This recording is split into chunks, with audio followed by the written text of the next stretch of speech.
আপনারা কি এই আইসক্রিমটা চিনতে পারতেছেন? আমি তো ছোটোকালে এই আইসক্রিম অনেক খেয়েছি। তো আসসালামু আলাইকুম ভিউয়ার্স, আশা করি সবাই ভালো আছেন। আমি আল্লাহর রহমতে ভালো আছি।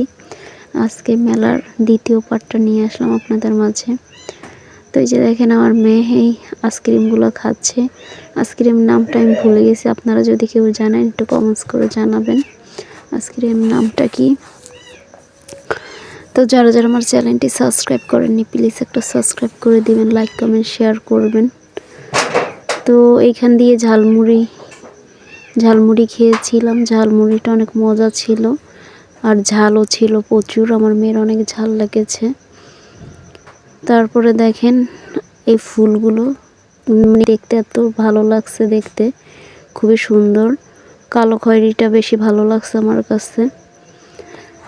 তো মেলায় যাওয়ার পরে একদম খারাপ লাগে নাই, ভালোই লেগেছে মোটামুটি। আমি কখনোই তেমন মেলায় যাইনি, তো আমার মনে হয় আমি এই দ্বিতীয়বার মেলায় গেছি। তো এই দেখেন এইখানে চিংড়ি মাছের চপ নিয়েছি। এই চপটা আসলে খেতে অনেক মজা ছিল। আমি ভাবতে পারিনি যে চপটা তো মজা লাগবে।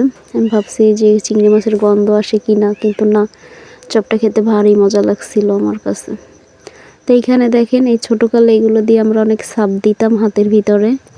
আর মেয়েটার হাতের ভিতরে একটা ফুলের ছাপ দিয়ে নিলাম। তো এই যে নারিকেলের কথা বলেছিলাম যে চিনির সাথে একসাথেই করে, মানে কিভাবে যে মোরব্বা বানায় জানি না, খুবই মজা লাগে। তো আসলে কি আমার গলাটা মানে একটু ঠান্ডা লাগছে, তাই এরকম ভয়েসটা লাগতেছে। তো এইখানে বটের এখানে চলে আসলাম। এখানে টিক্কা নিয়েছিলাম, তো টিক্কাটাও মজা ছিল খেতে। তো খাওয়া দাওয়া শেষ, এখন একটু ঘোরাঘুরি করে দেখতেছিলাম। তেমন কিছুই কিনবো না, মেয়েটাকে কয়েকটা খেলনা কিনে দিয়েছিলাম শুধু, সেগুলো আপনাকে দেখাবো।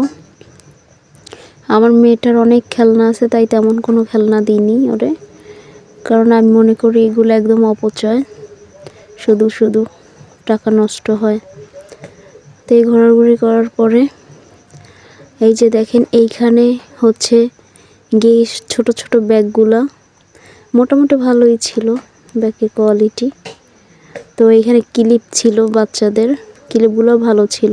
আমার ভিডিওটা আজকে এই পর্যন্তই। নেক্সট আবার ভিডিও নিয়ে চলে আসবো আপনাদের মাঝে। তো সবাই ভালো থাকবেন, সুস্থ থাকবেন। আল্লাহ হাফেজ।